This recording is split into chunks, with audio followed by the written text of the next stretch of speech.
welcome to another episode of The Grindbin. I'm Mike Wood.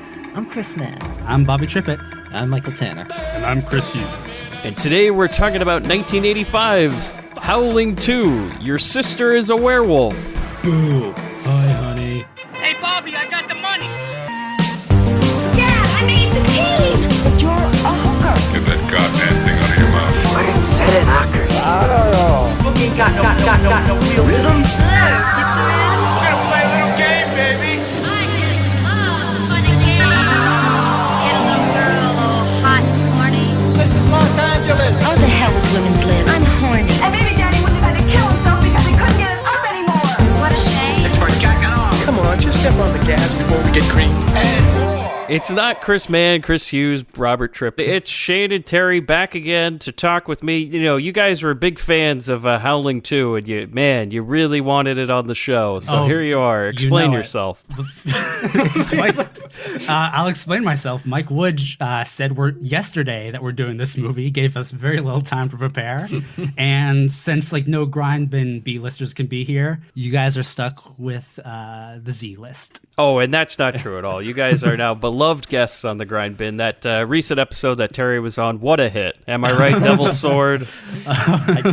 I got the data. There's a huge, it's really divided the fan base. Some people are Team Shane, some are Team Terry. Very polarizing. Yes, and if for all the Patreon fans, they're hoping that Terry goes through beat by beat and explains this movie after the movie's done, like he did on A Night to Dismember. Terry has pages of notes.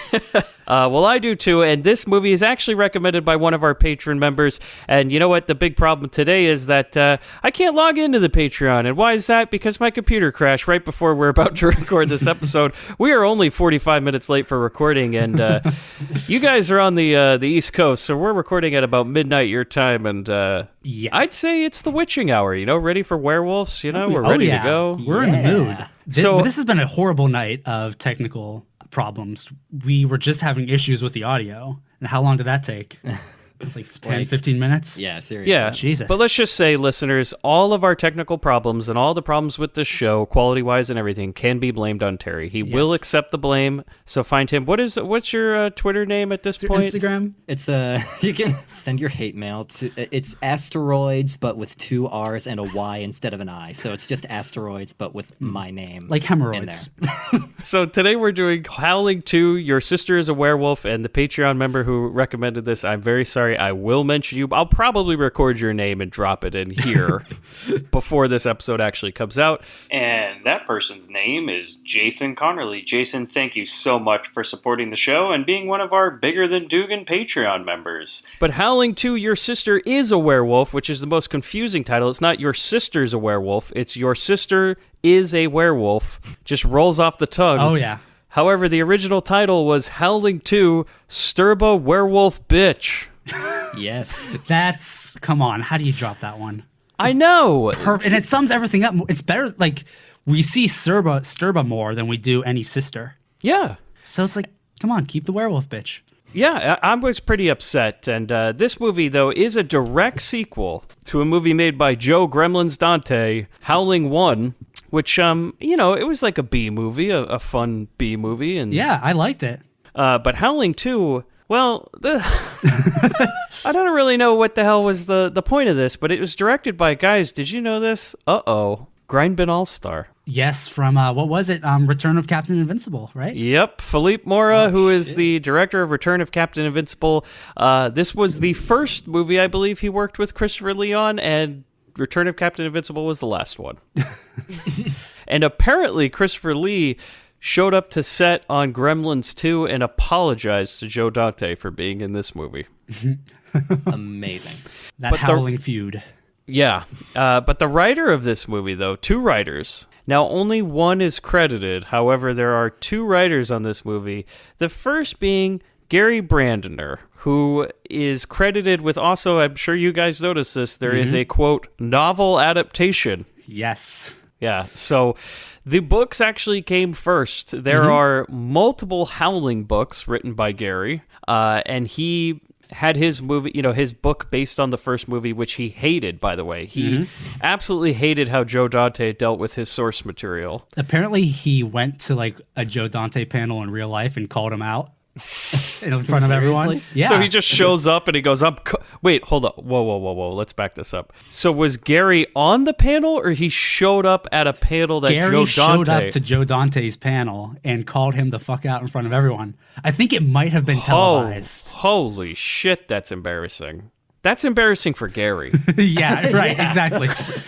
Like, so some guy just stands up and he goes, I'm calling you out, Dante. I actually wrote the Howling books. And everybody's like, oh, man, that's just sad, dude. Yeah. Oh, and another thing, and I think this is Howling 2, the novel. There's like a mangy dog named Dante in it. Like, that's a clear like reference to the director. Oh, wow. Yeah. Well, the thing is, though, that Howling 1, the movie, barely referenced the source material of the book. Mm-hmm. However, Howling 2 has nothing to do with the source material, but Gary just wrote the script himself and decided he was going to make it, hey, this is my movie. I'm going to do whatever the hell I want. Let's class this up. Yeah, and he is responsible for all of the Howling 1 through 6, which surprised me. My God, they made more than 2. I can't believe that. And Phillipe came back, by the way, to direct number 3. Apparently, he decided to write this like kind of loosely based on his novel for Howling 2. However, Joe Dante never offered the chance to direct this movie, apparently. Yeah. It's a shame because I actually like the first one. Well, whoa, man, Shane, by that tone, I'm not guessing you're a fan of Howling 2. I can't wait to get into this. Well, brace yourself. It's littered with Grindbin All-Stars and talent. It's littered, all right. Wow. So Gary apparently did not want... He was one of the guys who was who owned the rights to this, and he was like, nope, no Joe, no Dante. And so at this point, he went on, he wrote the script for this, but then the producer wanted multiple changes on the script. So after all of that, Gary actually quit. Yeah, I heard something about there's certain cuts of the film where he's not even credited as a writer. Yeah, because they actually gave the credit to Robert Sarno, who this and 1995's Decoy, starring Peter Weller, are the only movies he has credits for. Decoy. And they just removed Gary completely from it and gave it to Robert because he would do whatever the hell the producer wanted. But we get into the cast, guys. Uh-oh. Grindbin All-Star and Grindbin legend at this point, Christopher Lee, who plays Stefan Krosco. That was his last name? Yeah. Okay. Really? Yeah, I thought he was just that. the mysterious Stefan. No, I think this is great. Well, it's just in the very beginning we know because he has a business card. That's the only reason we know he has a last name. Okay. Oh, right. Okay. Because I was thinking like maybe it was just Stefan, kind of like Urkel's alter ego, Stefan. Yeah, it was because like there's kind of a yin and yang with him and Sturba. So it's like it's similar to like Stefan and Steven. Yeah, or maybe like if Christopher Lee's Dracula went into the Stefan Urkel machine, he'd come out as a werewolf hunter for some reason. Yeah. But what's funny is that we're getting the movie he made right between our 2 other movies that we've covered with him. Well, no, not right between. Hold on. This is the first one. And you know what movie he made directly after this movie? It wasn't Captain Invincible, but it was another Grindbin movie that he's appeared in. One we've already done? Oh, long time ago. Oh, this shit. is a classic bin. It's Man and Mike. Oh, that era. Oh, man. You gotta remember this. I wish it was The Teacher. No, but it isn't. It is a Crown International movie. Oh, God. Oh, fuck. And it's about tennis. Jocks. Jocks. Yep. He was in Jocks? Shit, I don't remember that. Yeah, he played the dean. Oh, my God. Dean Lee? Yeah, he I had need to one re-listen scene. to that. He had one scene in the movie, and he's like, wailing a sword all around the room. Oh my God. But yeah, he went straight from Howling 2 to Jocks. So I would say this is a low point in Christopher Lee's career. Yeah. And then he went to do Return of Captain Invincible, and as we know from there, he went on to be in episode 1 and all sorts of other garbage. Yeah, there's a long way till getting to Lord of the Rings. What's so funny about that is that one of my favorite stories about Christopher Lee is that I think after the first Hammer Dracula movie, he was like so done with it that whenever he had to play Dracula again, he wouldn't say any lines that he thought were like too stupid. Oh, so God, yeah. So he was always like he was always very silent throughout those movies, and that's it's kind of an egotistical thing to do. But then a couple decades later, he's doing this. Yeah, I was going to say, he's not going to say anything stupid. Yeah. Yeah. Just wait. But apparently he stated in an interview at the time of this movie's release that the only reason he accepted the role is because he's never appeared in a werewolf movie. It's like, That sounds like an excuse for, I actually wanted a house, but it sounds much better to just say, I love werewolves. right. He's been Yeah. werewolf adjacent for years. He just needed a bite. Exactly. Had to get in there. Oh, man, needed a bite. Here he goes. So did you guys know, this is very weird. I do not know the full background of Christopher Lee, but now I'm crazy interested in this. Oh, yeah, it's insane, his background. So I'm sure you read this bit of trivia. I'm going to read it, but oh my God. Yeah. So apparently the director did not know that Christopher Lee was actually a war hero in Czechoslovakia. Oh, yes, he was. And I'm going to read directly from the IMDb trivia on this. This was not something he was allowed to talk about, but during World War II, he was part of an intelligence agency. And so when they showed up to film this movie in Czechoslovakia, he was greeted with a hero's welcome at the airport when they arrived. That's when Phillipe first found out about his past, how he had been involved with killing one of the top Nazi officials, Reinhard Heydrich, and... Yes. You didn't know that, Terry? I can't believe I didn't know I that. thought you knew that. Yeah. Christopher Lee, Nazi hunter, Yes, in real really? life.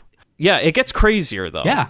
Because the director was like, what? And so then one day in Prague, Christopher Lee took him to visit a church, and he says, dear boy, please come with me, and I'll tell you about what I've seen. And then he took Phillipe inside the basement, and he told him a story about how this was a place where people had been trapped by the Nazis and all the bad things that occurred there. And then he told him about how, like, even after... like all the horrors he's seen, and then apparently after World War II, Christopher Lee was a Nazi hunter. Yeah, he kept going. Yeah, he would go around the world like hunting Nazis and bringing them to justice. This is Yes. a real thing that Christopher Lee did. Oh, yeah.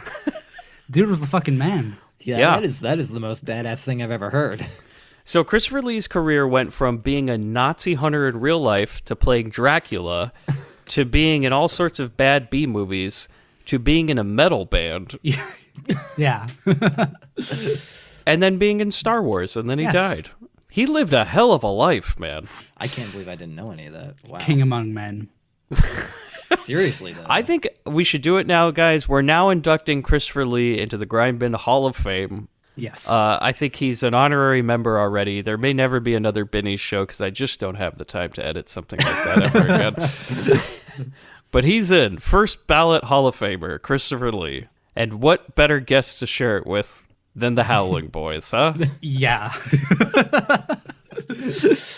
Okay, and this is another piece of trivia on here, is that apparently the director said that Christopher Lee felt that Reb Brown and Annie McEnroe were so bad Really? that often on set, Christopher Lee frequently wished as if he were not here. I get that. I might have felt that tonight. yeah. But speaking of which, guys, Grindbin All-Star Reb Brown playing the character of Ben White. Really? You might remember him from... Space Mutiny? No. No. Oh, Yeah. I thought. Oh, I'm sorry about that. I thought you were. I thought you were like. Was I he thought in you were Space Mutiny? I believe he was. Yeah, I'm oh, pretty yeah. Sure. Oh, God. Yeah, Reb Brown. He was Blast Hard Cheese and all the. He was yeah. much better in that. Yeah. Oh, you didn't think he was good in this? He's great. He knows exactly what movie he's in. I don't think he knows, like... Oh, And then Sybil Danning, guys. God. Grindbin All-Star, Sturba. Sybil Danning from Chained Heat. Yes. All the way back in Blairvember 1. Okay, so apparently the reason that Sybil Danning wore sunglasses in this movie is because apparently she showed up to set one day and she had conjunctivitis. I'm sure there was a lot of diseases going around set. Oh, yeah. But the director said, hey, wear these sunglasses. And apparently she didn't want to because it was indoors. And he goes, Sybil, you're the queen of the werewolves. You can wear whatever you damn well like. And she does. And doesn't wear Yeah. it. Okay, this is what pissed me off, though. The only reason I read that is because then Phillipe Mora said that Sybil Danning wearing sunglasses in Howling 2 was so iconic that movies copied it ever since, and he credits the Lost Boys as taking that idea from him. Yeah, that sounds Well- like some stolen valor right there. Yeah, I was like, whatever, dude. Like, It's like, Everyone remembers. She only wears sunglasses in one scene, right? When she's got like the dominatrix thing on in the climax. Dude, every time I'm out with some friends and one of them puts on sunglasses, you know me and the rest of my boys just like, oh man, fucking Howling too. Got that Sybil Danning look going. Yeah. Yeah, I was like, okay, Phillipe, let's not get ahead Calm of down. ourselves here. Nobody had seen Howling 2 by 1987, dude. And so apparently, though, Sybil Danning, like, I thought maybe she was, like, wanted to forget this movie. No. She's so excited about this movie that when it gained, like, a cult following on DVD, she actually went and pitched him a sequel. I want. Guys, she wrote her own treatment. Oh my god. Wow. Yeah, she apparently wrote a treatment and passed it on to Phillipe, and he loved the idea. And then they talked to Gary, and they're like, hey, guys, let's get the band back together. And then Gary said, they've already made 6 Howlings. We should just do our own franchise. And apparently now Gary, Phillipe, and Sybil are trying to work on a new franchise with the working title of Wolf Project. Okay. Yeah. So coming Cool. coming soon from Grindbin Pictures. Yeah, good luck with that. Yeah. And then the last person I have, guys, is Annie McEnroe, who plays Jenny Templeton. 25 credits. Her first role was in the 1977 TV movie Snow Beast. Then she was in 1980s Running Scared with Ken Wall and Judge Reinhold. It's about some dumbasses that take something back. There's like these dumbasses in the army or something that take a picture and then everybody thinks they're communists. What? That's what the movie's about. I'm serious. Sure. Well, hold on. Speaking of communists, apparently, because they were filming in communist-controlled Czechoslovakia at the time, and they had, because the streets were too clean, they had to import trash from America to make it look like, to get the sets going. Really? I read that and I left it out of my notes because I'm like, all right, Phillipe, you don't need to bring politics into your, this communist country is so clean. We needed to bring the trash from America. Am I right, guys? Oh my god. It's all right, let's calm down, Phillipe. Yeah, there was that other thing where they had like an open casting call for punks or something. Yeah. And so many people showed up. They called the military on them. Yeah, and then they said like they only let people leave 3 at a time. Those communist punkers. Yeah. No trash, but man. Lots of punks. Just big punk problem, but no trash, apparently. The cleanest punks around are the Soviet punks. Known for their cleanliness. Yeah. She was also in 1981's The Hand, which was directed by Oliver Stone and starring Michael Caine. It's about a comic book artist that loses his hand, and then the hand like attacks people. Okay. Yeah. Wow. Yeah, I guess. What do you want from me? Sure. She was in a post-apocalyptic movie called Battle Truck in 1982. She's in a really weird movie in 1983 called The Survivors, which nobody's ever heard of, yet it stars Walter Matthau, Robin Williams, and Jerry Reed. What the fuck? The Survivors? So do you think in that one, Walter Matthau survived a movie with Robin Williams in it? I think that's what it is. Yeah, exactly. Because I can only imagine that Walter Matthau's just sitting there as Robin Williams is bouncing off the fucking walls when he's doing his coke. Oh, God. And he's just like, Robin. And then she was in 1987's Wall Street. And then she was also in Beetlejuice. Oh my god, really? Yeah, and then she was in The Doors. So she's in like every Oliver Stone movie. Yeah. And then she was in an Abel Ferrara film in 1993 called Dangerous Game. You have that one? Shit. I don't know. Terry's a big Abel Ferrara guy. He loves... I mean, mostly just Miss 45, but I've been wanting to...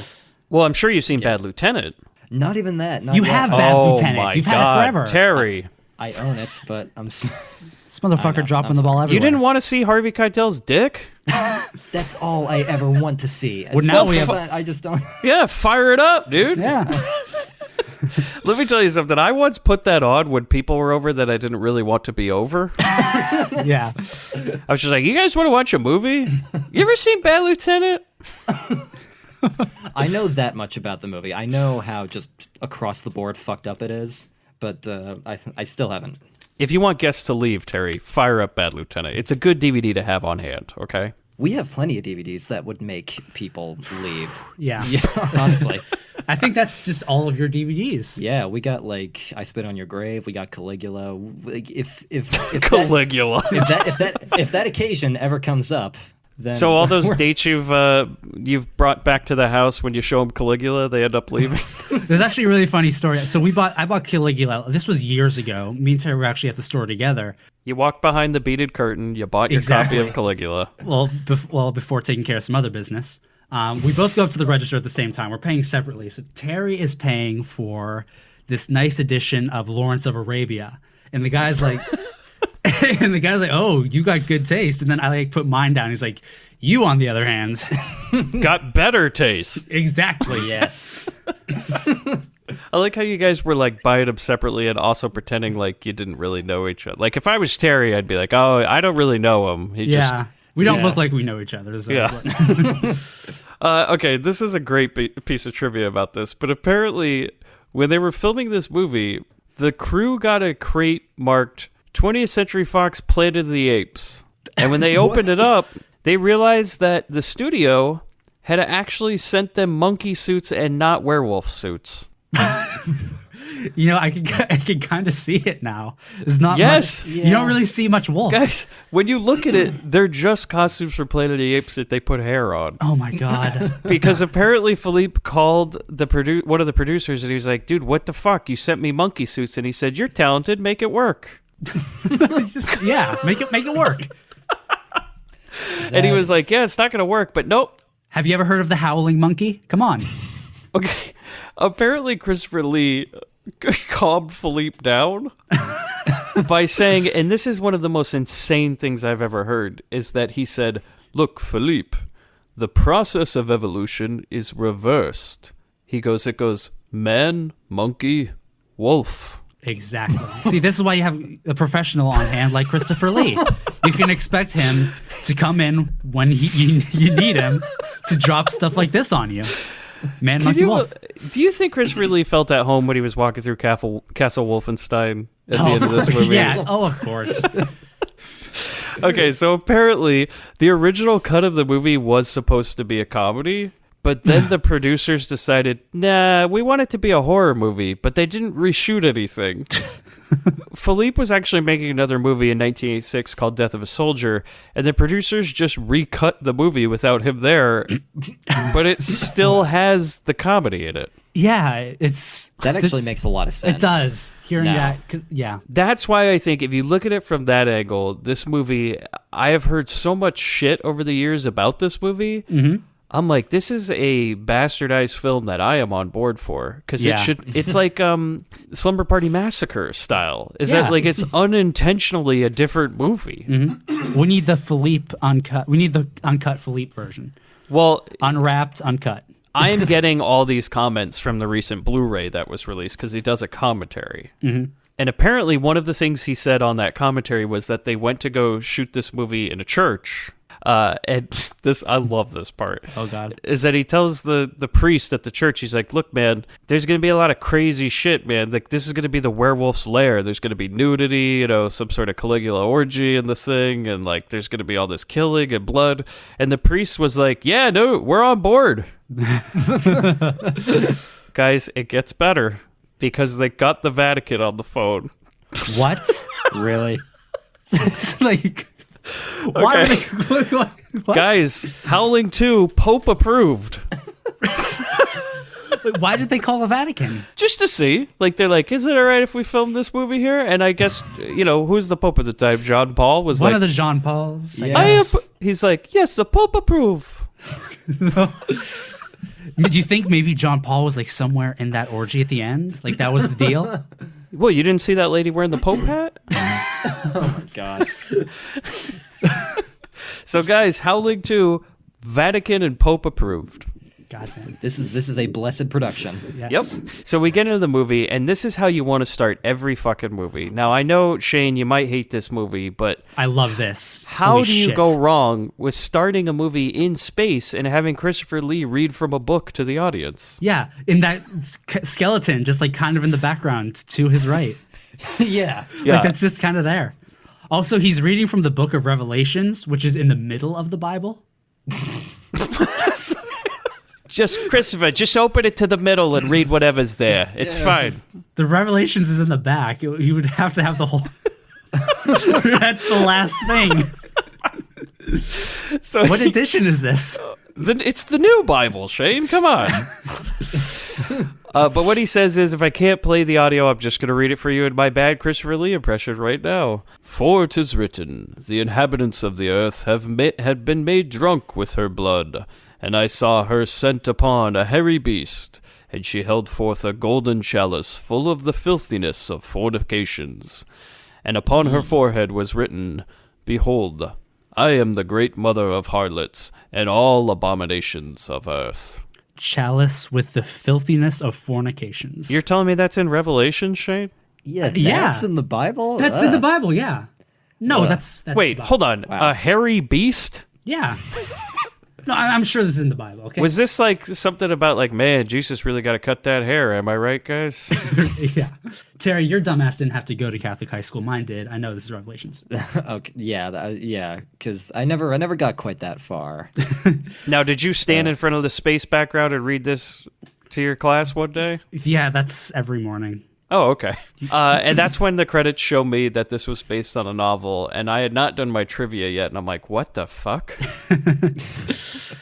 So, here's great, right? We just show a bunch of European country, like I guess we're showing Czechoslovakia and stuff, right? Well, the And first shot is of Olmec. Yes, it is, yeah. It's So we're on the set of Legends of the Hidden Temple. Yeah. And then you know what? Fuck all that jazz. We're in LA. City of Angels. I just gotta spell that out for us. God, this pissed me off so much.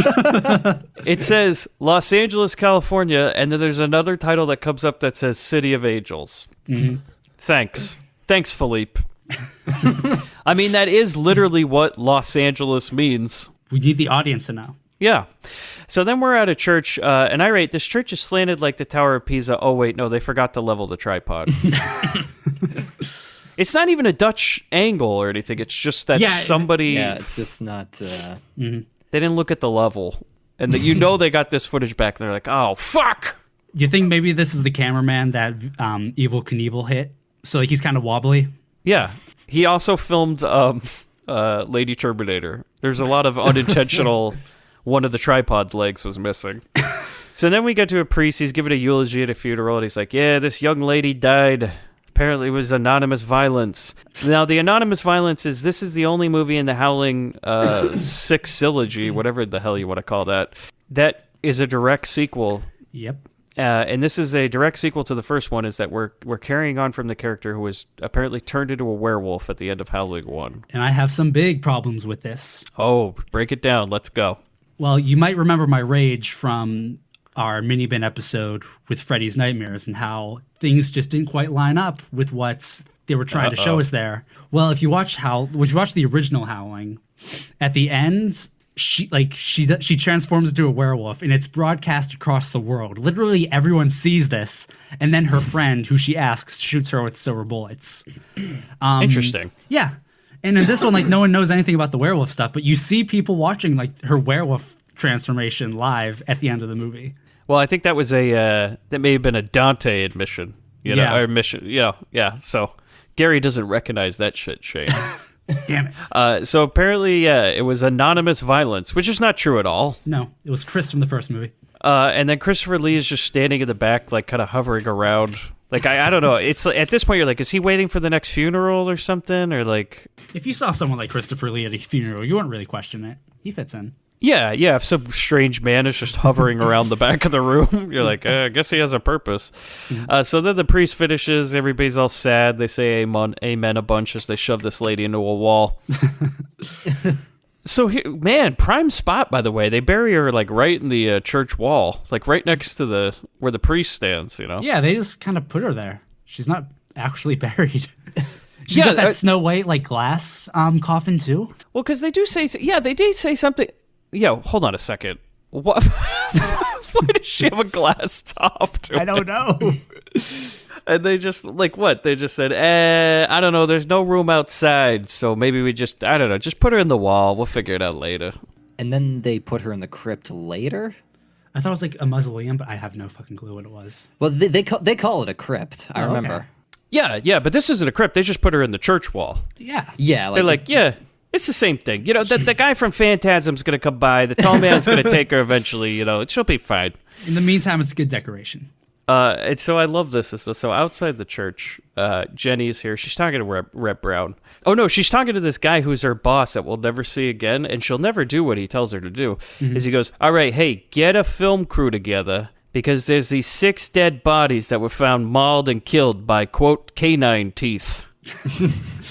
And then off screen, this is really weird, is like kind of just in the background. I had to turn up the audio really loud. Is you can hear Christopher Lee saying something about how the girl in the coffin's still alive, and Reb Brown goes, "You sick, buddy?" Yeah, it comes in so weird. You do just hear this. They're already mid conversation, like talking about the plot, like way in the background. Yeah, it's like they're talking about something we're never going to reference again with Jenny and her boss, and then immediately, like the real movie's going on in the background. Yeah, and then Christopher Lee is going on. He's like, "Look, she's an immortal. And she's in grave danger." And Reb Brown goes, yeah, why don't you get the hell out of here? And, you know, I mean, I don't really blame him because, look, Christopher Lee has just showed up to your sister's funeral. He wants to get in that coffin, and he's handing out business cards. I'm like, dude, get the fuck out of here. He's an occult investigator. Yeah, and we learned that because he hands Reb Brown a business card. And then Jenny comes up and she's like, hold on, what'd that man give you? And then she looks at the card and she's like, oh, Stefan Krasko, occult investigator. Do you think he has one of those like ghost hunting shows? Absolutely. Where he wanders around in night vision asking for like ghosts to touch his arm or something? Nowadays, he absolutely would. Yeah. That's the modern reboot of this. Exactly. The 80s equivalent of like having a ghost hunting show was being showing up at funerals. Yeah, Yes. yeah. That's all you could do. Yeah. And asking, can I get in that coffin? Can I get in that? Let get my hands up in there. You know, I don't know about you guys, but I don't trust Christopher Lee throughout the whole movie. I'm like, he has other intentions for these dead bodies, and I'm very worried about it. Has anybody ever checked into his background? Like, I don't know. So he's walking away, and then Jenny runs after him because she's really interested. And he tries to leave the church, and this one lady just looks at him and hisses. Yeah. So for the rest of the movie, I call that lady Hiss. She does have a name. They say it once, but she's hissing my notes. It's Mariana. An interesting thing about this is in Howling 1, there's a character named Marie, I think. And she's like one of like the main villainesses, and she was like supposed to have survived to the first movie and be this character. But here's where things get interesting. There's a sex scene in that movie, and she was told that she would be like covered up by like the lighting. Well, when it came time to be released, she found that she was not at all covered up, and she was quite pissed at Joe Dante. So needless to say, she wasn't coming back for this. Oh, old Joe. Sticky Joe. That's schemer. Yeah, because didn't he promised Joe Don Baker he could show his dick in Gremlins, but it never showed up on screen. So. Yeah. So Christopher Lee tries to leave the church, and that the lady hisses at him. And then Jenny follows up. She's like, hey, hold on, I want to talk to you. And she goes, what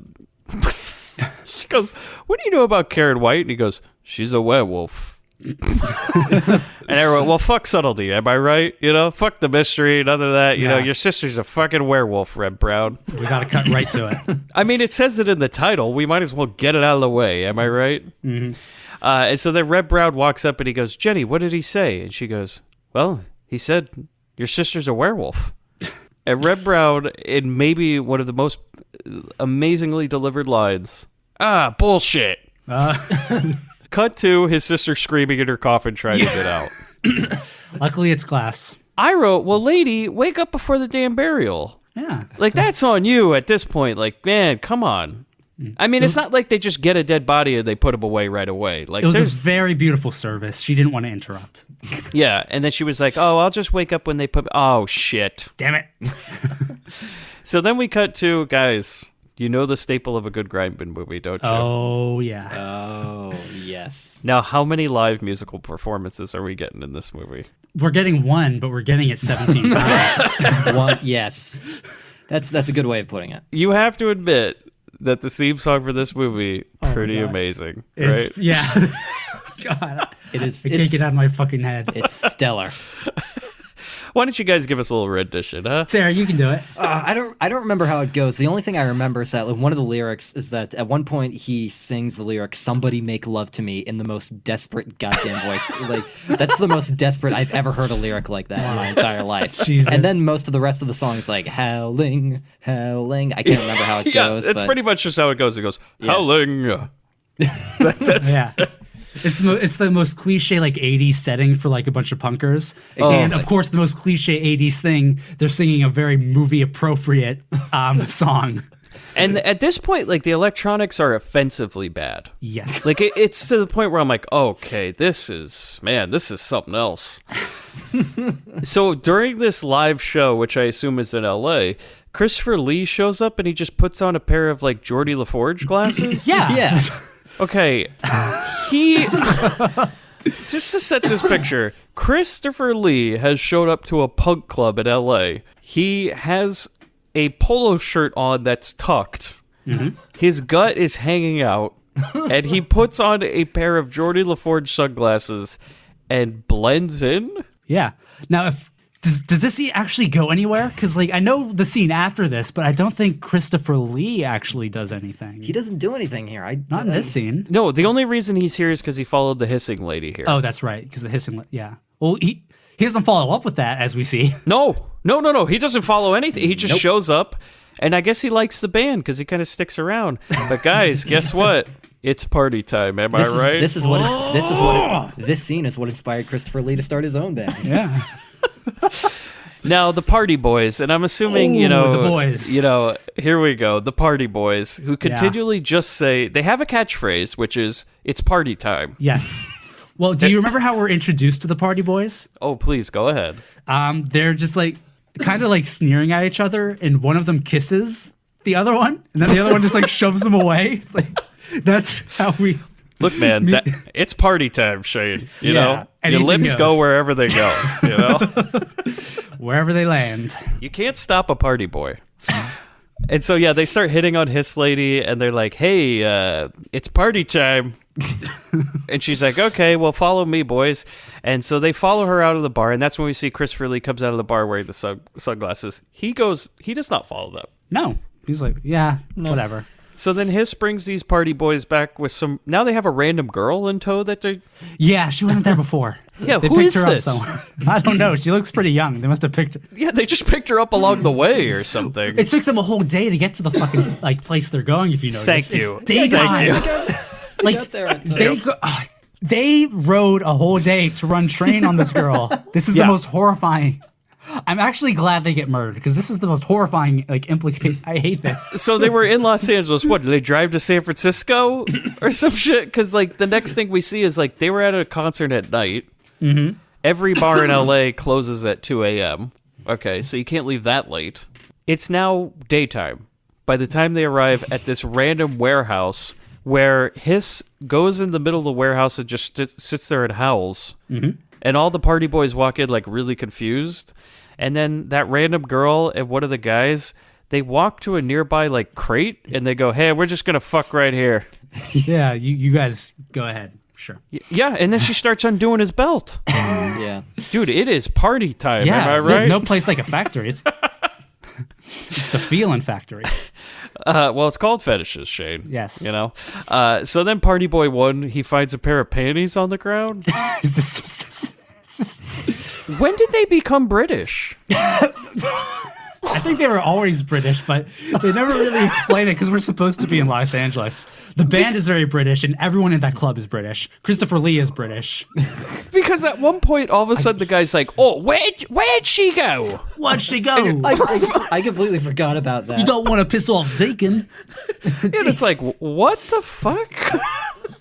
And so they're like, "Where'd she go?" And then Hiss comes out of the side of somewhere, and she's topless now. Uh-huh. And the boys are like, "We like to play rough play." This is very, very Savage Streets right here. The main guy really reminded me of the main gang leader from Savage Streets. Oh, Jake? Yeah. Yeah. This might be one of my favorite moments ever in a Grindbin movie. This was really good. Is so, for no reason at all, Hiss just keeps howling, and then the party boys are attacked by random objects being thrown at them. And the one guy's like, oi, why'd you throw that? It's like, she didn't throw it, dude. She's standing right there. Like, These telekinetic broads. okay, who wants to take it? Because when he comes and approaches her, this is so amazing.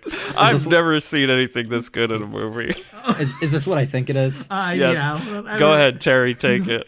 He approaches her and he says, "Oh, I got something for you," and he starts like scratching his dick. No, he's zipping his fly up and down. Oh, okay. Yeah, I thought it was okay. So, that makes more sense. He was zipping his... I thought he was scratching. Okay. Do you hear that sound? To quote the van, Ain't nothing around. yeah, what is it? Ain't nothing better. Ain't a woman around who don't love the sound of a zipper coming down. And it's true. Yeah. It's like a maiden call. But So- we all these years we've been laughing at Bobby. He is absolutely right. We now have definitive proof. I mean, I'm sure there's a time when we were all kids joking around, you walk around, do the zipper up and down or something, Yeah, make a noise with it. You chase someone around in a dark room, zipping up and down, Who does that as an intimidation move? Because he's got a knife in one hand and a zipper in the other as he just goes zip, zip, zip, zip, zip, zip, like at her. He's gonna hide the salami. It's amazing. And then she turns into a werewolf and bites his hand off. And then as I call her the fucking girl, because that's all she's done is just fuck behind a crate, Yeah. she just screams and runs away. And this is maybe my next favorite part in the whole movie, is that the guy she's with just walks onto the set and he's like, what the fuck happened? It's like, did you not see the hand on the ground, dude? And like this guy screaming without a hand and the werewolf, because he just stands there, he's like, what? The other guy runs away while Zipper is being eaten by a werewolf, and then the fuck guy just stands there. He doesn't even run away. He just stands there until a box hits him on the head, and then he dies. He died how he lived, by the box. Yep. And then Party Boy gets attacked through a window on the roof because, Yes. when you're going to run away, don't get on your motorcycle, run to the roof. Don't leave through the huge open front door that you entered in. Yeah, he goes on the roof, and then a werewolf attacks him through a window, and he dies, and then the fucking girl gets killed too. Then we just cut to Jenny and Reb Brown, and they're at Christopher Lee's house now. Yeah. And she's like, I want to know what he knows. And then Reb Brown goes, well, don't worry, because I brought a gun. And now, did you guys notice that for some reason Christopher Lee lives in the same house that they were, or the same building that they were just outside of for the cemetery scene? Yeah. It's the same damn building. And I'm not kidding, it's the same building. Like, they've done nothing to change it. Okay, so apparently Christopher Lee shows him around the house, and he lives in, I don't know, some sort of LA castle? I guess. This is like a building that like Scientology owns or something, because they own the weirdest buildings around Los Angeles, and this would definitely be one of them. He lives in a castle in the middle of LA where he has this giant like museum collection, and he kind of walks them around, and then Christopher Lee gives Reb Brown some bullets, and he goes, these killed your sister, and they were removed during the autopsy, so she may never rest in peace. And Reb Brown goes, they're silver. Yeah. And he goes, do you know what that means? No, what? No. This type of bullet, Mr. White, means your sister is a werewolf. We said the title again, Phillipe. Is that Yes. enough? Yeah. Do you think at one point he turned to me, he's like, Phillipe, I think it's fine. I think we've said it enough. We know that his sister is a werewolf. Well, the whole thing with his sister gets dropped pretty quickly. This is resolved fast. We gotta hammer it in. Yeah, wait, hold on a second. Why is this movie called Your Sister's a Werewolf when that has nothing to do with the rest of the movie? I don't know. We should have gone with Sturba She-Witch or whatever. Sturba Werewolf Bitch. Werewolf bitch. Yeah. Christopher Lee starts breaking down how there's werewolves everywhere and how Reb Brown's sister arranged her own murder to save herself from becoming a werewolf. Yeah. And she apparently worked for the local news, and she was doing a story about werewolves.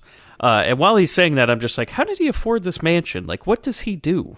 Like, he must just have rich parents or something, right? And then Reb Brown goes, well, I don't believe you. Don't worry, Reb. Because Christopher Lee, well, you know what? He's got a VCR, and you know what? He taped himself that murder, dude. Oh, yeah. He's got video proof of the murder. Now, okay, Shane, so in the first movie, in The Howling, this is broadcast over national TV, is what you're saying? A better version of this. Okay, this, he says, it was never aired. No, it was during live TV. And Jenny says, yeah, that was her story that never aired. So and Jenny then, knew about this. Because she's not even in the first movie. Hold on, she doesn't know about it. This makes it doesn't make any sense at all. Because she goes, yeah, that was her thing that never aired. And then Christopher Lee puts in the videotape, and you just see like some shaky ass shit of a lady sitting at a news desk. Then she turns into a werewolf and gets shot through the chest and dies. And then he turns it off, and we cut to Reb Brown. He goes, fake news. Yeah, exactly. Pretty much. Right. I mean, well, what would you say after seeing that shit? And Jenny turns to him, she goes, it's not fake, Reb. I know those people. And I'm like, well, what? Wait, hold on a second. If you know those people, Jenny, nobody told you about the fucking lady who turned into a werewolf at the news desk and got shot? Like, what? Is she that? Okay, so maybe the people don't like Jenny at the news station, and that's why they stuck her with the werewolf beat, hoping that she'd also turn into a werewolf and they could shoot her live on air. Because I'm like, dude, if nobody told you about one of your coworkers dying, that's a weird one. So she just shows up to work one day. She's like, oh, what happened to so-and-so? They're like, oh, yeah, man, she's gone. Yeah. But the end of the first movie, we see this shit is broadcast in fucking Mexico, we see. Shane, Christopher Lee tells me otherwise. Are Well, you on the Reb Brown train saying it's fake news? Are you accusing Christopher Lee of faking As much the as news? it pains me to be on Reb Brown's side, yes.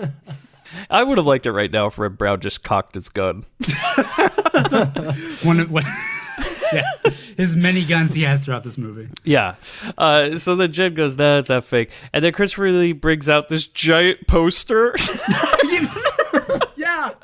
Where he has multiple pictures of Hiss, her name is Mariana, and he goes, do you remember her? And Jenny's like, oh yeah, she was at the funeral. There was that weird hissing lady. And Christopher Lee goes, she is a bad werewolf. Only titanium bullets could kill her. Yeah, only a much cheaper, much more easy to find metal can kill her. Yeah. the far more obtainable metal is what she's weak to. Really, I mean anything. You could take a golf club and kill her. It's not a big deal. The more powerful werewolf is. Yeah. I mean, platinum. That would have made sense, right? You're right, exactly. Yeah. Or Platinum. diamond or something weird. You know, like a Yeah, rare. it's a diamond. Yeah. But no. Go with that. Just whatever golf Then they could club have you like can cool find. like crystal knives. But Yeah, no, don't worry. Whatever golf club's laying around, go down to the Big Five, get yourself a 9-iron. It's fine. You can kill yourself a werewolf. Considering her lifestyle, and this is the 80s, I don't think you're going to have to do much. She's not long for this world. AIDS is going to get her. And so then Christopher Lee goes, well, Reb, I am going to go to your sister's grave tonight. I'm just to protect her. He basically flashes, I'm going to fuck her up. Yeah, I mean... You know what he's going to do. He goes, I'm going to fuck her up. I'm going to fuck her up. Yes, that sounds better. That's what I meant. And he goes, because if I don't, there will be this really bad werewolf lady named Sturba. She's a real werewolf bitch, if you've never heard of her. I do like that title better, Phillipe. Yes. But If there's anyone listening who really likes that title. yeah, audience, please let us know. And so the Reb Brown gets all pissed that he leaves, and Jenny grabs the bullets with her. She's like, we might need these. And so the Reb Brown drops Jenny off at home, right? Mm-hmm. And she's like, hey, why don't you come in for a drink? Now, this is a weird thing. When you go to somebody's house, do you expect the first drink they're going to pour for you is V8? Yeah. What was that about? I don't, I was like, okay, sure. It's a bit early. Yeah, I mean, I might be all right with it, but, it's just that's an odd choice. We just break out the V8 when a guest arrives. Yeah. Took drinks very literally. Yeah. Yeah, V8 over ice, too, is a little...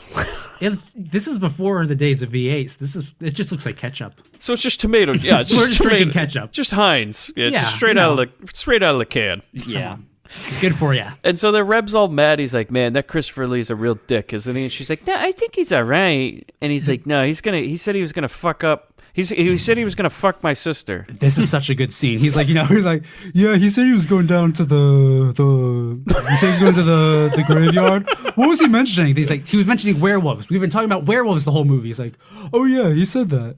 He said my sister's a werewolf. He's like, wait, no! Wait, and then he like runs out. He's like, I'm gonna kill him. Yeah. It took him that long to catch on. He's such a fucking moron. I hate this guy. So then they go to the cemetery. It's night now, right? And don't worry, Reb's brought another gun. Now he's got his rifle. And then he walks up and he goes, the gate's been broken. And they just make their way in, right? And Christopher Lee's inside. He's praying inside the crypt. And he has the coffin out, that Snow White coffin with the clear top, right? And he's got lots of candles, and he's praying over it. I'm very suspicious at this point. Yeah. Gonna make a night out of this. Yeah. He's got a packet of Blue Chew. We don't know what's going on. And so then Reb and Jenny are outside, and they're noticing, like, weird things walking around the woods. And then, good thing Jenny's got silver bullets in her pocket, because she just hands them to Reb Brown. She goes, here, use this ammo. And so they're attacked by a werewolf, and then Reb Brown shoots it, and then they just kind of run into the crypt as Christopher Lee's about to drive a stake into the heart of his sister. Which I guess you kill a werewolf a lot like you kill a vampire. And so then Reb is all pissed, and he shoots his sister. Yeah.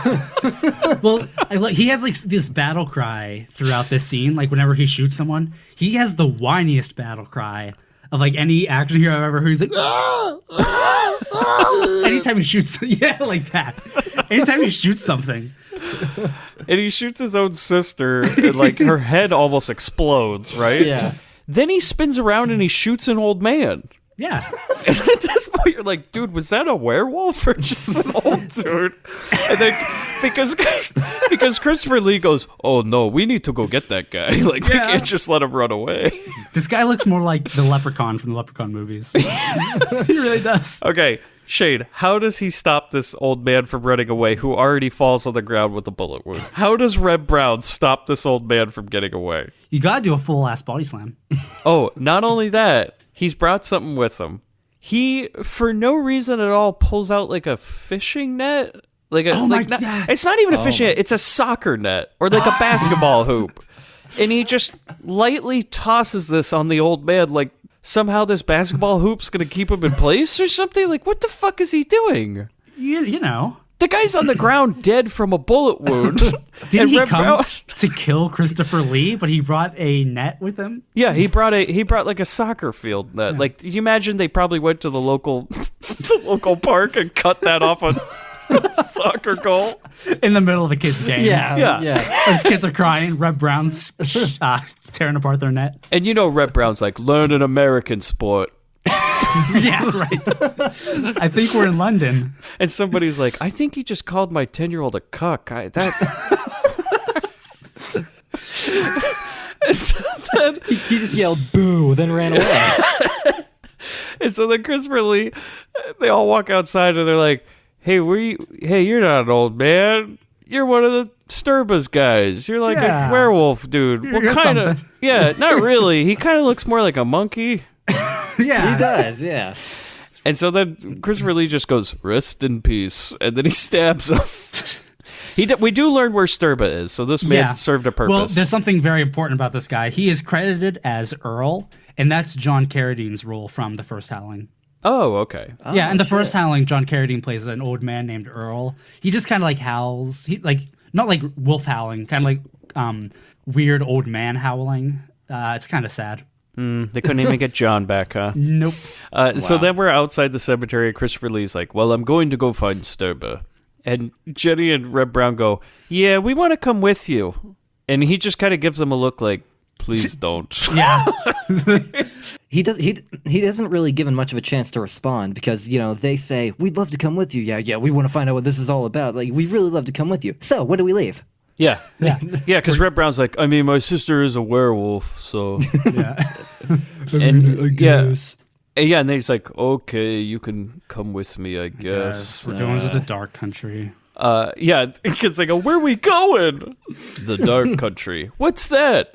And you know he just rolls his eyes as he has to say this. He's like, Phillipe, really? Do we have to?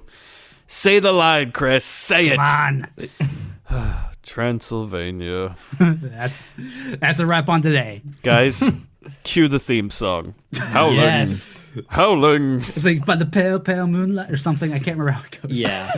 Oh, don't worry. It's been playing the whole episode. It's never stopped. Yeah. So then we're on a train to Transylvania, and Hiss gets off the train, and then she meets some guy outside of it. Now, do you guys have this character's name? Because I just call him Train Man for the rest of the movie. He's Vlad. Okay, Vlad. There's so that's much it. vampire shit in this. Yeah, so Vlad. Vlad. He's a werewolf, not a vampire. No. Okay. Vlad Yes. meets her there. And then they both, you know how they know each other, guys? Because they got like friendship medallions. Yeah, from the cereal box. Yeah. They both had a half. Right. And they match them up and they're like, oh, okay, we're werewolf buddies. And so then Hiss is here. She's like, are we going to go see Sturba? And he's like, yeah, no, we're cool. We're going to go see her. Just get in this weird, like, Nazi truck that we drive around. Why do they have, like, a military truck? It was a really weird choice. I know why. What's coming up in this moment. Oh, okay. Oh my god. Schnitzel. Bon appetit. This part confused the fuck out of me. Okay, well, what part? When maybe one of the greatest moments in cinema history when Jenny, Reb Brown, and Christopher Lee are driving on a driving in a car getting lost. This is I've seen so many like horror movies involving Transylvania, and I don't know whether or not like which ones were actually filmed in Transylvania and which ones weren't. This is the most boring depiction of that country. Every other movie I've seen has made it look really, really good, even the bad ones. This is just like the most boring backwoods. Okay, this could be like Big Bear for all we know. We cut to a scene of Reb Brown driving a car. Jenny's like, are you going to ask for direction? Oh, no, sorry. Jenny is driving the car. Yeah. And Reb Brown's like, turn left. What are you doing? Like, where are you going? Do you even know where you're going? Jesus, women drivers. Am I right? And Christopher Lee is sitting in the back seat. He's in the back seat, yeah. He looks like he's about to fucking leave this movie. Like, he looks so amazingly bored and pissed off. He looks ready to tuck and roll. Exactly. He's gonna just get right out of that moving car. Yeah. And it's just an amazing scene to me that you just see. He's in the back seat. Yeah, him in the back seat being like, oh, God. And so then we see, guys, take it away. Two men hitchhiking on the road. Oh my God. Well, the establishing shot of these guys goes right up to their ample asses. It's two German fellows who have like this fantastic. They're singing in German. There's an ADR, and the Nazi werewolf truck pulls up, and they're hitchhiking, and they're like, "Oh, Dankeschön, Dankeschön," and they climb into the back, and they're pulled in, and then one of the werewolves goes like, "Oh, Schnitzel." And then as they drive away, you just hear the guys screaming. Yeah. This is the scene that confused me. Is that supposed to be like... It seems like something that should have been like a comic relief scene. Like, It was. It was probably like a longer version. Yeah, it had to have been. Like now, knowing it was originally supposed to be a comedy. Yeah, it makes more sense, right? Yeah, I can sort of guess what it was supposed to be, but watching it the first time, I was just like, what the fuck was that? The Strudel brothers probably had a bigger role in the original cut. I think like they're probably the heroes of the original film. Maybe it was a note to this. Yeah, you see, that's why like Reb Brown and what's her face, they're such bad actors. These two were the original heroes. The Strudel brothers. It really could have been a real Night to Dismember situation. They really were the protagonists in the first cut, but then it was recut in like such a crazy way. Yeah, the Strudel Bros. Yeah, they were gonna make a whole series. They were in Howling 3 and everything. And it all they were gonna be like, They were like the real Van Helsings of this werewolf universe, guys. Yeah. But it never like worked Abbott out. and Costello meet Frankenstein, but the Strudel brothers meet Strudel brothers meet the werewolf bitch. If this movie was called Howling 2, the Strudel brothers meet the werewolf bitch, it might be the best movie ever made. Yes. That's the cut we need to find. That's like the holy grail of lost cinema. Because these characters do not fit in this movie at all. We don't even see their faces. We only see them from behind. We only see their asses. It's like... it's supposed to be that they're gay, right? Like, that's supposed to be the joke or something? I guess. Because they keep going like, ooh, ooh, and it's like really bad. Yeah.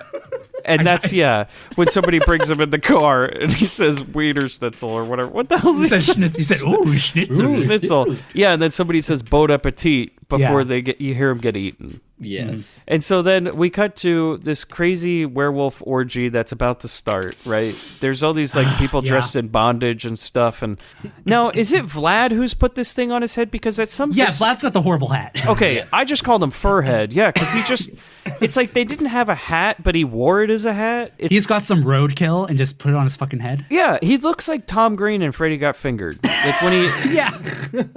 Yeah. He just looks like he threw some deer carcass on his head and he walked on set. Then he just pours some blood on some girl, and then this old lady comes out and makes out with her with lightning lips. Well, no, she. It looks like Sturba is sniffing Slimer like out of her mouth. That's what it looks like. She was snorting her up. Yeah. To restore her youth, I guess, or to like take her form. I guess. Yeah. Was it her look form? younger. Yeah, she's not her form. No. She just takes her life force. Okay. Yeah. Okay. I didn't get a good look at the corpse, so I just assumed that she like took on the form of the dead girl. Yeah. I mean, because my note is insane. It says an old lady has sucked a girl dry, and now she has become Sybil Danning. For a werewolf movie, this seems to be taking a lot from like vampire like stuff. Shit. Vampire lore. Do you think at any point Christopher Lee was like, Phillipe, this is... It's like, Phillipe, listen, I know vampire shit. This is... I only did this because I wanted to do werewolves. I feel like I feel like he kept his mouth shut for sure for the whole movie. He never said a damn word, man. He just didn't want to bring it up. And so, do you think the old lady was also wearing the skimpy dress that Sybil Danning reveals, or did she just like get that from sucking the lady dry? I'd like to believe she wasn't, but something tells me she was. I got to say this, is that Sybil Danning owns this movie from here on out. Oh, yeah, definitely. Oh, yes. She knows what movie she's in, and she is having a hell of a time. Yes. She is wearing the craziest skimpy outfits through the rest of this movie. She Oh my is God. strutting around and showing off. She is proud of it. She is... Oh, yeah. She's proud to be that werewolf bitch, man. Werewolf Bitch was her idea for the title. Oh, absolutely. She's like, who's the head werewolf bitch around here? I am. And so then Furhead Vlad is trying to make out with Sybil, and she's having none of it, dude, because she's the head bitch in here, okay? She ain't gonna just fucking settle for Vlad. And she goes, you know what, bring me our new daughter. Yeah, I'm gonna throw this dog a bone. Yeah, and so their new, quote, daughter comes in the room with one of her boobs just hanging out. It's a weird look. Yeah, this is Hiss. This is Mariana. Yeah, so Hiss just walks in the room with one boob out. Yeah. Which is an interesting choice. And then Sybil tells Vlad, she goes, all right, go have sex with her. And guys, we'll only see it 40 more times. Jesus. This is... maybe what makes this movie so incredible to me is that we'll see this shot that we'll just forget about at this point, but Sybil Danning comes back. Well, first of all, Sybil Danning also for no reason at all just has one boob hanging out as well. Mm-hmm. So it's a look around around Castle Wolfenstein. You know, they're trying to start it. But she Hulk Hogan's her other boob out. She basically like Hulk Hogan's her clothes off. She tears the whole thing in one nice swoop. It's like she just whoosh and the boobs fly out. Yeah, and she's watching them do it on the bed, and she's like kind of like gyrating to it. Yeah, and then you get this shot where she just like I said, or like an MC Hammer pants. She just rips it off and her boobs fly out. Yeah. Don't worry, guys. For some reason, we'll see that again. Oh, yeah. It'll make a triumphant return. Oh, yeah. So then we go to... Okay, this is maybe my other favorite part of that scene, is we cut from Sybil Danning's boob to Christopher Lee looking pissed in the backseat of a car. Like, that's the juxtaposition, like, hard then soft, if, you know, to an amazing degree. Yeah. To me, it was hard then harder. Oh, back to Chris. Because Christopher Lee just looks so pissed. And they have to stop the car because some old lady was hit by a car on the road. Oh my God, what was this? And all these villagers are like, can you help? You're American or something, right? And they're like, bye. And they all just walk away. Oh yeah, they all peace. There's like, you guys, you deal with this. Thank you. And then Reb Brown and Jenny's like, oh my God, she's going to die. And Reb Brown doesn't care. He's like, no, he doesn't care. Can you move? And Christopher Lee just walks up to her and just stabs her right in the chest. He's like, yeah, she was a werewolf. Yeah, trust me. And then Reb Brown's like, but where are all the other people? And he's like, they're around.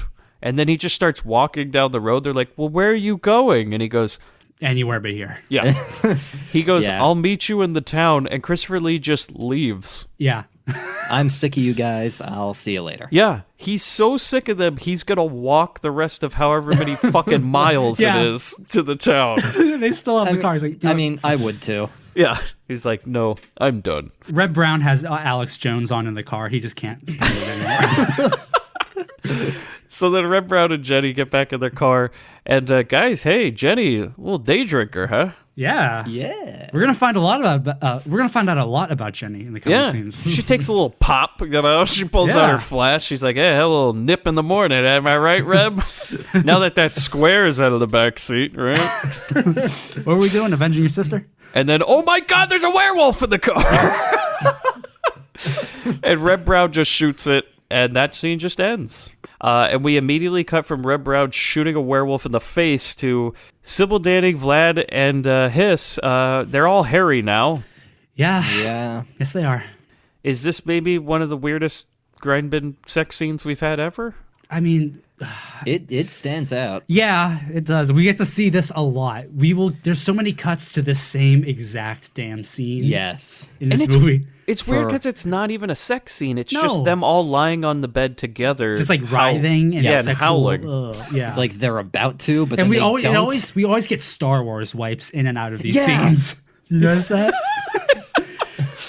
Yeah, I think it But they fits. borrowed George Lucas for a day for these scenes. Yeah, I think Lucas was on set. He was Yeah. cool with it. This is how he met Christopher Lee. Yeah. He was like, I don't know, Phillipe, you think we can like fit in Chewbacca maybe in one of these? Or... And so then Reb Brown and Jenny have arrived at this really weird ass village. It's Yeah. like out of a Disney movie because everybody's dressed like it's like Sword in the Stone or some shit. Like it's really weird, Yeah, right? they're all having their festival of the full moon or something. Yeah. And then Reb Brown and Jenny make their way to the hotel, and the creepy guy behind the desk is like, you check it in.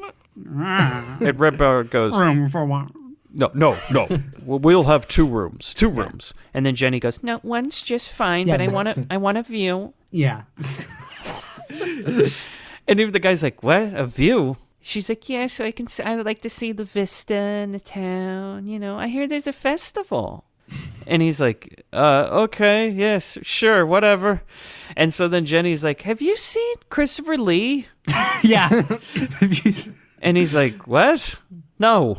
And then Reb Brown, like everybody in this town is very creepy, right? Oh, They're yeah. all laughing at him, everything. Uh-huh. And Reb Brown and Jenny are obviously in trouble, but they're fucking idiots. They don't even notice. You know, but they get into a big room, right? Like the presidential suite. And you know Well, Reb hold Brown's on. really pissed, by the way. They're in room 666. Oh, yeah. And Reb Room Brown six- makes a comment, by the way. He goes, this piece of shit has 6 floors? No. It's funny how it works that way. I kind of laughed there. He's like, Yeah, that was honestly. yeah. But guys, they get into the presidential suite, which you know Reb Brown's really pissed because he just handed over his credit card. Yeah. And he doesn't, you know, she insisted on one room, and he's like, okay, maybe I'll save money. Oh, God damn it. Damn it. The first thing that you walk into a hotel room, do you ever really comment on the smell? Because it's really weird that Jenny walks in the room. She goes, nice room, smells great. Smells, yeah. No. What? And then she opens her suitcase, and she has a thing of garlic. Yeah, well, I mean, Yep. And I was like, you're in the wrong monster movie. yeah. Yeah, Jenny- seriously. Jesus Christ. Garlic, room 666. Like, you can't just keep throwing all these things together. Yeah. Do you think Philippe's like, look, Christopher's going to love it when you bust out that garlic? He's going to, like, look, when he walks into this scene, he's going to love it. Chris, walk in. Are you here, Chris? Chris? Hello? Yeah, he just doesn't show up. The next day on set, it's just gone. I can't find the garlic anywhere. Anybody know where it went? Chris goes to his trailer, and instead of like a bouquet, it's like just garlic. Jesus fucking Christ. Oh, my God. He just buys a one-way ticket out of town. He's like, no. Brought garlic. And they're like, I wonder where Christopher Lee is. And then they sit down, and she goes, I need you to hold me, Ben. I'm so scared. Yeah, suddenly she's terrified, and she needs to be held. And then they just start fucking? They Yeah. immediately And the whole had sex. Were they a couple before? Or they what were the not. fuck? No. They weren't. You don't even. From this point on, they are like a long. They're like they're like a married couple from this point on. Like, when the fuck did this turn happen? There's not even any tension or any No. build up to it. Because they're so boring. They're not fleshed out very well. It's just once they get to the hotel room, it's like, hey, Might as well. let's fuck. Yeah. Also, the entire town seems to smell it that they're fucking. Yeah, Everyone's this one guy is just like, he smells the air. He's like, ooh. He grabs a girl. Is that Reb Brown love stank? Ooh, it's getting me in the mood. There's like an old lady like looking through a window. Like judging him. You're right. The whole town could smell the sex on them. It's very odd. I'm just writing, what's going on? But fuck that. Cut to outside the hotel later. Jenny's got that post-coital smile. Yeah. She's got the glow on her, right? Yeah, she does. And Reb Brown's like, I guess, sure. when in Transylvania, and then all of a sudden she looks over and goes, do you see that dwarf staring at us? That's just a dwarf. And there's a dwarf staring at them. And Beckoning them. Yeah, he like puts his hand out. He's like, like he looks like the leprechaun from the movie, right? Yeah. And he's like, follow me. And she goes, should we follow him? And course. Reb Brown goes, oh, why not? Yeah. So then they follow this dwarf into a church. Yeah. Where Christopher Lee is here with the lowest rent werewolf hunters on the face of the earth. Yeah, he's got a whole fucking posse together. Yeah. I can't remember any of their names. I don't think any of them had names, did they? Well, no, there was like there was Father Forlin. Okay, he has he has the great death at the end. Oh yeah, that's right. So we know who he is. They're the dead meat crew, Shane. They don't need names. They're the red shirts. Right. Yeah. Christopher Lee's like, well, here's some guys that will die. Look, here's our team. I know it's not much, but it's all we could round up. We're having a hard time recruiting people because Sturba's side is much more fun.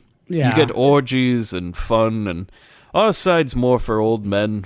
Yeah, and we find out that all of these old men are werewolf hunters because they've all lost loved ones to werewolves in the past. And we get the briefest, like blink and you miss it flashbacks to their loved ones getting mauled. Yeah. It's like, what the hell, man? Yeah, once again, they were like Night to Dismember cuts. Like 1 second cuts. It's like, why can't we get like more killing scenes? Why are you gonna just show us a second each? I know, it's just really weird. And then the next thing we see is like Christopher Lee's now handing out headshots of Hiss. Yeah. They're not on posters this time. Yeah, he goes, be on the lookout for her. She will lead us to Sybil. And then the plan is, like, Reb Brown and Jenny are like, well, what do we do? And he goes, just act like Taurus. Go to the festival and look for Hiss.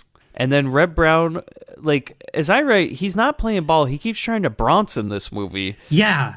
He's like, I'll tell you what I'm doing. I'm going to fucking find Sturva and I'm going to kill her my fucking self. Am I right? Except he's not convincing at all. At one point, Christopher Lee says, just have patience. And he says, I'm not patient. He doesn't make. His line delivery is just like, He doesn't make for a very good badass. no. Is what we're trying to say. And you always just cut back to Christopher Lee, who looks just like he's just about to walk off set. He's like, I don't know. I'm just hoping lunch is good today, Phillipe. You better hope so.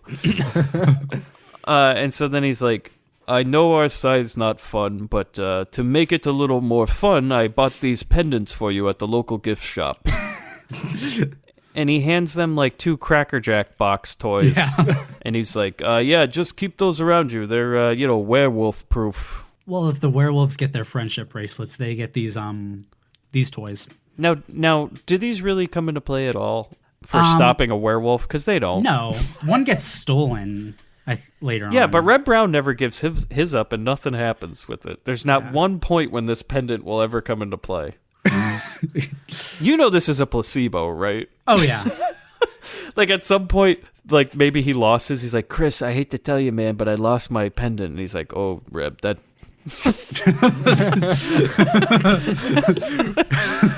Chris, that guy died. He got mauled and his face got ripped off by a werewolf, but he had the pendant with him. Oh, Reb. The pendant's only half the magic. You must believe as well. This is when I'm starting to think that Christopher Lee should have been Olmec. Like, the voice is very similar, and it could have been great. Yeah. So then we cut to Reb Brown and Jenny, and they're enjoying a local puppet show. Like you do. They're there with the hotel bellhop Tondo Tondo. Yeah. for some reason. Tondo. I call him creepy man, but Tondo. Okay. Yes. This guy, what the fuck is with this guy and why did they trust him? He's the last person you want shown.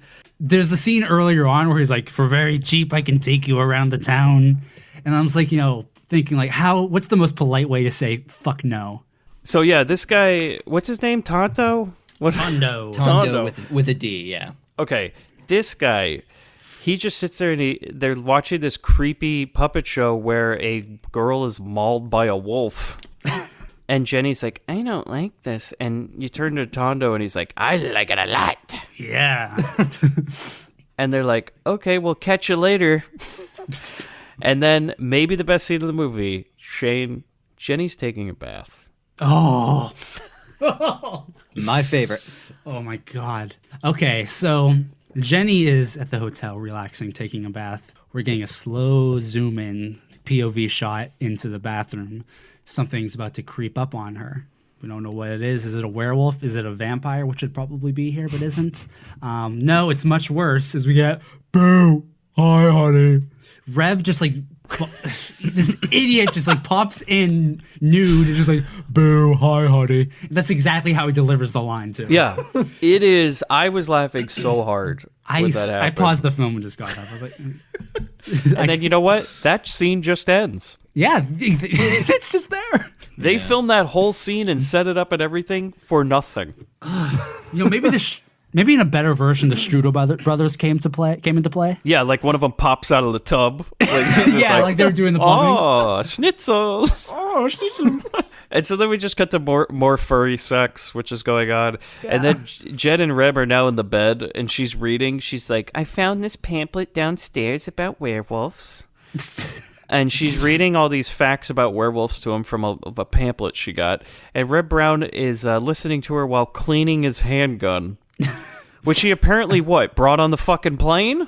Well, hey, it's like, what, the 80s? Why not? I guess so. So then the next day, Reb Brown and Jenny are back at the festival, and Tondo's there, and he's like, hey. And Reb Brown goes, hey, Tondo, can you, keep an eye on Jenny? Because I'm going to go find a gift for her. And he goes, yeah. Oh, yeah. I'll keep more than that on her. And so then, why are they hanging out with this guy? It just doesn't make any sense. And then, while Reb Brown's looking for a gift, he's going to get himself some sort of Transylvania souvenir, he spots Hiss and Vlad, and he follows them. They notice Christopher Lee, and they're like, oh, shit, he's here. He's here to ruin the orgy, man. And so then Reb Brown follows Hiss and Vlad, and then Jenny asks Tondo, she's like, do you know where Reb Brown went? And he goes, yeah, he went away for a moment. He told me that he wanted us to meet him at the gypsy camp. And I write, no, he didn't. And also, gypsy camp? What? Yeah, you know. Did they find that in a pamphlet too? That's the new thing they're going to go look at?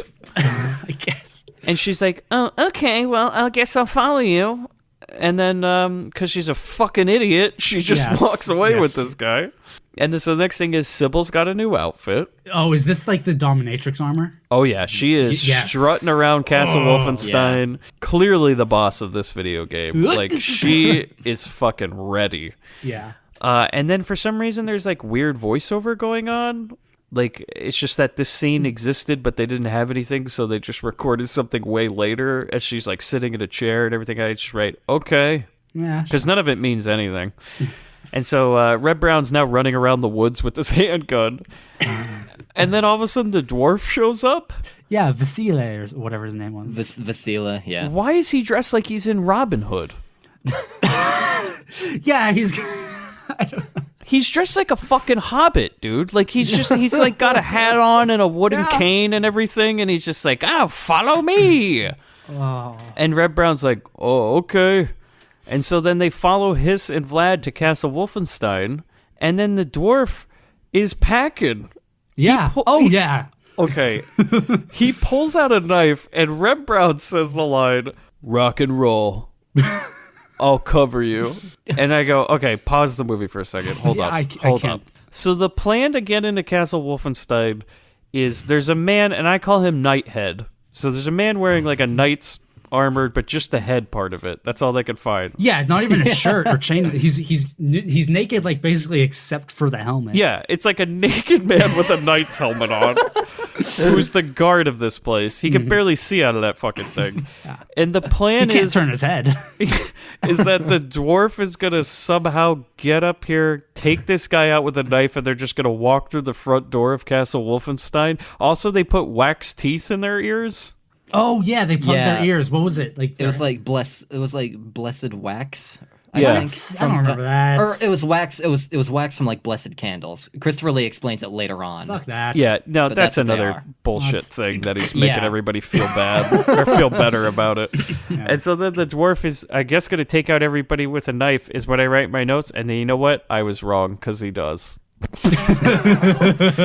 He, from like 40 feet away, throws this knife and it stabs Nighthead right in the chest, and he kills him. Mm-hmm. And then he doesn't kill him because he comes over with like a big metal ball on a string. He has like a mace or whatever those things are called. Yeah, this would have been such a better movie if it was just like Christopher Lee, vampire hunter, and his dwarf sidekick. Yeah, he's like Willow at this point, right? Yeah. Yeah. And so he just goes over and he fucking maces this dude in the head. And you cut to Reb Brown and he goes, "That's definitely a new kill technique." And I go, "No, it's not." And also, what the fuck Reb. was that? Yeah, what? Like, what? Yeah. As if it was like so cool. Like, Yeah. that's a new kill technique. I guarantee you nobody has ever done that nobody will ever kill anyone in that way again. Yeah. Yeah, unless they play Skyrim or something. Yeah. Also, do you think at this point Reb Brown was trying to pitch Phillipe on him and the dwarf doing a little buddy cop movie? Yeah. Hunting werewolves in Malibu. Yeah, like, what if we're like buddy cops, but like in Robin Hood times? That was going to be the spinoff. Like, you know how Robin Hood's like one of those cooks, and like, what if like, What if you had what if me and that dwarf go and like hunt him? Like, we're like the law, and we like hunt him down. we have like sex and stuff with other women? Yeah, with women, not. I mean, No, we're I mean, with each other. I mean, whatever. It could be like hip to hip, but I mean like with women though. Yeah, we like to fuck. And Philippe's like, "Yeah, Reb, that sounds great, man. Just leave it on my desk. All right, bye." He's already got Sybil's treatment at this point. He's like, Jesus Christ, I've guys. had enough of this. Yeah. We cut to, like, so Dwarf and Reb Brown sneak up into Castle Wolfenstein, and then Sybil's just hanging out like a badass on her throat, and then, like, Hiss and Vlad just come in and start licking her hand and stuff. And she goes, "I heard Christopher Lee's in town. Can't wait to see him." And then they look, and here's the thing, is that we cut to Reb Brown and the dwarf are, like, both... It's like some sort of, like, sex comedy. They're both looking through the window like they're gonna see a naked lady or something, and they're just like, "Ooh, I think I see a boob. Oh, God, she's looking!" Well, in the original one, they actually were looking. They were trying to like catch a look at Sturba, but they accidentally looked in and saw the Strudel brothers taking a bath. Like, oh no! And then bow bow bow bow bow bow bow bow bow. And that's basically what happens is they fucking private resort their way out of here because he just goes like, "Oh, bah, bah, bah, bah, bah, bah, bah, bah." And Reb Brown and the dwarf just start running through the woods like, "Oh, Jesus, she's gonna see us." So then Sybil just starts doing a wolf chant, and everybody is like, "Ow, my ears!" Oh, And then the dwarf good like, thing we have this blessed wax. "Oh my God!" But he trips and it falls out of his ears. He's like, "Ow, my eye!" And he's like, "Reb, save yourself." Your life is so important. And the funny thing is, like, when he's saying "Reb, save yourself," Reb's already been running. Like, he never turned around. He doesn't give it. Reb doesn't give a shit about him. See you later, dude. And so then, this is amazing. The dwarf's head explodes, but what we see is a Halloween mask of the dwarf's face as blood shoots out of the eyeballs. Yeah, It was like Friday the 13th Part 3. When his eyes pop out. that's right. And he goes, "Ah!" And his blood is like streaming out in streams. You see Reb being like, "Yeah, see you, dude." And so then we cut to Jed and what's this guy's name? I just have creep in my name. Yeah. Tondo the bellhop. Tondo the bellhop. And I start writing. I go, why does anybody trust this guy? Also, does anybody in this town have a fucking flashlight? It's 1985, dude. They're all carrying around torches. Everyone's dressed like it's fucking the 1500s too. And they're walking through the woods. She goes like, Tondo, I don't think this is where the village is. I mean, we were in the village. I don't know. Where are we? And he's like, she's like, okay. And he goes, I'm getting hungry. And there's a lover's moon out tonight. And guess what? She still doesn't leave at this point. Yeah, she's just like, yeah. Tondo, you're making me feel weird. Ready for the Tondo touch? Yeah. It's basically what he says is he's like, now we're going to fuck. And then she tries to run away, but then he like catches her and he just starts rubbing her face with his hands the whole bunch. Like really hard, like not even like caressing her, like rubbing it. Yeah. Like, yeah, like she's wearing a mask on her Yeah. face or some shit. It's like on Face Off when John Travolta, does that weird face thing with his family. And so he's like rubbing his hands all over her face, and then eventually he's taken away by a werewolf, and then Sybil Danning shows up and she goes, well, we can use this girl to lure in Christopher Lee. And I just write, I don't think he gives a shit. Yeah. But you can try. And so then Christopher Lee's standing at a party at the village, and a child with a mask runs up. Oh, and I only say child because, guys, the voiceover for this character. Honestly, this was kind of creepy to me. Because the mask mixed with the obviously fake child laughter was a little bit creepy. The other weird thing is that it's clearly the dwarf. Oh, absolutely. It's the same clothes. 100%. It's his body type, 100%. And he's going, hee hee hee hee hee hee, and doing all these like, and you're just like, stop, stop. And then Christopher Lee notices the pendant around his neck, and he goes, where did you get this? Where did you get this? And he's screaming. Yeah. It's like the same place you did, dude, the gift shop. Like, right. You think. And so then Christopher Lee runs after the dwarf. He like somehow follows him into some sort of room. And this is so fucking amazing. This is great. And so he pulls off the mask, and the dwarf still has his eyes out. Yeah. And he tries to stab Christopher Lee, and then guys, Ben rushes in, Reb rushes in, and decides that it's time for a good old dwarf toss, and chucks him the fuck out the window. And he dies a Mortal Kombat death. Yeah, there's just a plate of spikes out there. Yes, he throws this dwarf. He throws this guy like a football through a window, and he lands right on a bed of spikes. And then they go, yeah, I think Sybil has Jenny. Probably. And I go, they're going to rescue her. Maybe. They didn't say so. No. Cut to Jenny being held in some skull room at Castle Wolfenstein. This must be some sort of room in the Vatican they okayed. They're like, yeah, shoot whatever you want, guys. But by the way, though, this room is pretty fucking awesome. It is nice. Yeah. I like this one. There's skulls everywhere, and it's lit by candles. It's really fucking cool. And so then Vlad comes in, and he's like, I'm going to do some sort of ritual, and he like rubs blood on her and stuff. And then we go to Christopher Lee and Reb Brown. Hey, guess what? They're not at Castle Wolfenstein at all. They're just at Wolf Hunting HQ, right?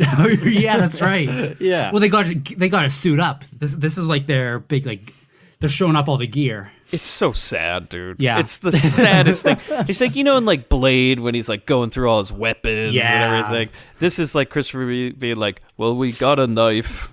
And it's like, we have titanium knives, but they look like cardboard covered in like aluminum foil. Yeah, and he goes, but look, Reb, this one's curved. And he's like, yeah, he's like, you can tell Reb Brown at this point, he's like, I might join that other team. Yeah, you know what? And he goes, oh, hold on, Reb, you might like this. We brought a gun. Oh, hell yeah. Now he's on board. He hands him the same rifle we had earlier in the movie. Yeah, it was the one that the dwarf had. Yeah, Reb Brown's all on board now. There's some really weird shit. He mentions that like they literally have like in their arsenal the Holy Grail. Remember that? He says like we have the chalice that Christ drank from. I missed that part. We got okay, yeah.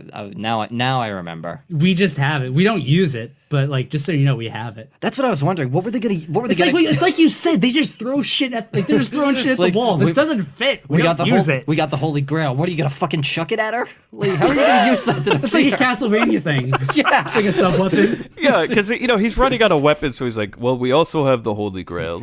That's Maybe. kind of cool. Check right? out this other cool shit we got. Yeah. It doesn't really have anything to do with this movie, but Yeah. say if like a man named Indiana Jones was looking around, maybe he'd be interested. I don't know.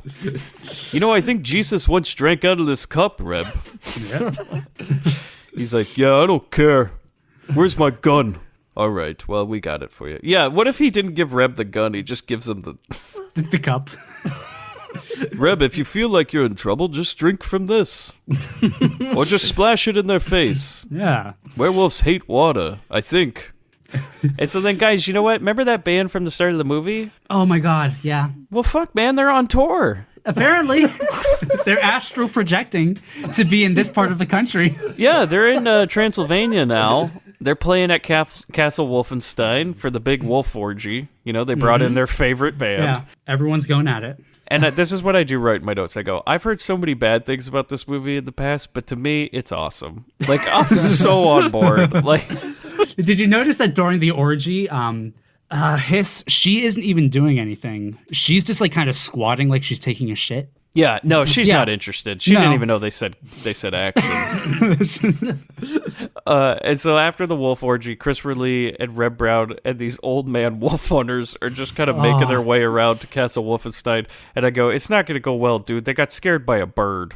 Yeah. Like at one point, a bird goes, "Grr," and they're like, "Oh shit! You guys hear that?" And I'm like, "Oh god." These guys are hopeless.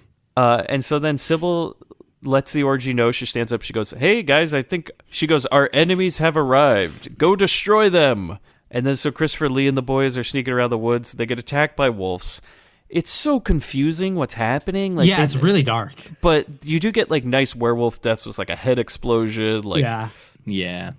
And Reb Brown does have this amazing line when he says, "I told you we'd get these fuzzballs." And then He keeps trying to be like a one-liner action hero, and it just doesn't work. no. At And then one of the old man wolf hunters has died. And I go, it's worse now, man, because the only guys that are left are even older. Yeah. And Reb. Yeah. And so then Christopher Lee, for no reason at all, like has some sort of firework. Oh, yeah. Like he throws some sort of smoke bomb thing at some wolf, and it just lights up a whole bunch. That's never explained what the fuck that was. I don't know. Maybe that was the Maybe that was the Holy Grail. yeah, maybe it was the Holy was Grail. was that blessed too? Was that the holy? No, I just found this in town, so This I was thought the I'd bring Crystal it. Skull. Yeah. So now Sybil and the crew are praying to some statue, and then like more wolves attack Christopher Lee and Reb Brown. And then Christopher Lee, after the fight's over, he goes, "I think we should separate." And I go, Yeah. that is the worst idea I've ever heard, dude. There's 3 of you left, and you're like, yeah, let's go do our own thing, huh? I don't think it was even part of his plan. He was just saying we should separate just in general. Like he was just sick of them. He was just He was talking to Phillipe off camera. Yeah, Philippe's like, that's not in the movie, Chris. That's not a line. Well, I'm not doing it again. he's just done. So then Sybil and the wolves are praying some more, and then she's like, bring Jenny to me. And so Christopher Lee and Reb Brown have separated. And Reb Brown even goes, he's like, all right, well, good luck, dude. And Christopher Lee doesn't say good luck back. He just walks away. We know exactly how he feels. Oh, yeah. So Reb Brown has made it into Castle Wolfenstein, okay? And Sybil is like praying to some weird rubber statue at this one point. Like a bat dragon. Yeah, and then the I could old not tell what man, it was at all. then some old man priest walks in, and he's Yeah. like, hey, is this the wolf den? And then she turns around and this like statue comes to life. Oh, my favorite part of the movie. No, it's like a medieval face hugger. It's like Yeah. the face hugger from Alien, but like if it was a medieval rubber gargoyle. Yeah, it latches onto this guy's face and just starts shoving its tail in there and like scratching at his eyes. like you do. And it's the most obvious rubber face. Well, it's so crazy that like she's praying to this statue, but while she's doing that, it's flopping around because it's clearly rubber, but it's supposed to be like, look, it's like stone. And so yeah, he dies a horrific death. Yeah. It's the best death in the whole movie. Fantastic It's awesome. one.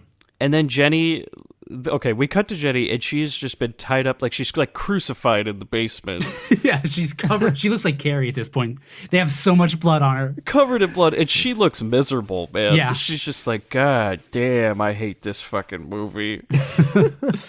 And the werewolves come inside, and then Reb Brown just shows up, and he fucking shoots Vlad through the head, and then he stabs Hiss with the titanium knife. Yeah, and he's still doing that same battle cry, like, ugh. Yeah, and he's like, let's go now, we save you. She's like, thanks, Reb. And so then Christopher Lee's walking around Castle Wolfenstein saying some sort of prayer, but he's not saying it. It's just the audio of the movie is playing, like Christopher Lee reads the Bible or something. And then he just walks around until he eventually finds Sybil Danning in a room. It's the final showdown, guys. Mm-hmm. But the only problem is they couldn't get Christopher Lee and Sybil Danning to agree to a fight scene. No. Because they talk to each other through their minds. Yeah. Their lips don't move, and as what we see on set is just two people walking towards each other. A bunch of lasers. She's got like the Tron effects coming out right now, and Christopher Lee can't resist. You know, he's lured towards her, and she thinks she has him, and then he just stabs her in the chest. Yeah, he's like, "We fuck it." Yeah. And then Reb and a very bloody Jenny run into the town during the party again, and guys, take it away. Maybe one of the best lines in the movie. Shane, this is your favorite part. You take this. So he runs up to, like, there's all these happy Transylvanians enjoying their festival. Fucking none of these people are bad, by the way. No. They're just regular people. Fucking Reb runs up onto a stage, shoves a gun into a guy's face who's just playing a violin. He's like, "Which way is the fastest way to the airport?" And then the guy, and then it that's just goes, exact words. Howling. They play the theme song again. God. No. And so then we've got, my God, man, maybe the best fucking end scene to a movie I've ever seen. Made it worth it. Okay, first we get Reb Brown and Jenny are hanging out at their apartment on Halloween. Yeah. And we only know this because they got a big Halloween bucket in front of them. Yeah. And then the doorbell rings. They go, "Oh, a trick-or-treater!" They flip out. Yeah. This. And yeah, because she like rides his back up to the front door. Like he gives her a piggyback ride to the front door. And then they open it up. It's some kid in a wolf costume. Yeah. Or, I'm sorry, a Planet of the Apes costume. Yeah. And he goes like, "Candy," or something. Like he goes like, "Trick or treat." And he sounds like that dwarf when he was doing the child voice. Kind of does. Yeah. And then Jenny goes, well, they give him a piece of candy and then they shoo him away. And Jenny goes, "Strange looking child. Wonder where he came from." Reb goes, "Oh, he's like some kid who lives across the hall." And she goes, "Wait, there's nobody that lives across the hall from you." He goes, "Yeah, no, they moved while you were away." I was like, while she was away, you were both away. Yeah. Yeah. How do you... Come on. And so then they're like, "Well, let's go." She's like, "Can we go talk to him? I'm worried." And so they go and knock on the door. Yeah. Now, is this guy a priest or just a pedophile dressed as a priest? It must be the latter, okay? The latter. 'Cause Right? He says, yeah. He's got, like, the best line in the movie. There's like, but what about your child? And he says, "But I have no child. I am not married. I am a bachelor and I live alone." He's got the weirdest voice. Yeah. And she's He's like laughing. She goes, "Oh, okay." And he goes, "Won't you come in?" And she's like, "Yeah, a little later." And he goes, "I hope so. I hope so." As he like shuts the door. And then Reb Brown goes, "Huh, much later." Guys, cut back to that band. Howling. And guys, we get a montage. And okay, this is maybe my favorite credit sequence of all time. Yeah, this is so good. This floored me. I was nuts. I'm serious. This makes the whole movie. Like this it really does. So amazing. Like why they would do this and the story behind it. By the way, there is story behind I it. heard. Holy fuck! What is going on? Please, guys, explain to the audience what the hell happens in this credit sequence. So we get a nice montage of the band playing, interspliced with like a sizzle reel of like stuff going on from the movie, like various like deaths and gore and like action scenes. But 17 times throughout all of this, You counted. we get Sybil Danning tearing off her dress over and over and over again.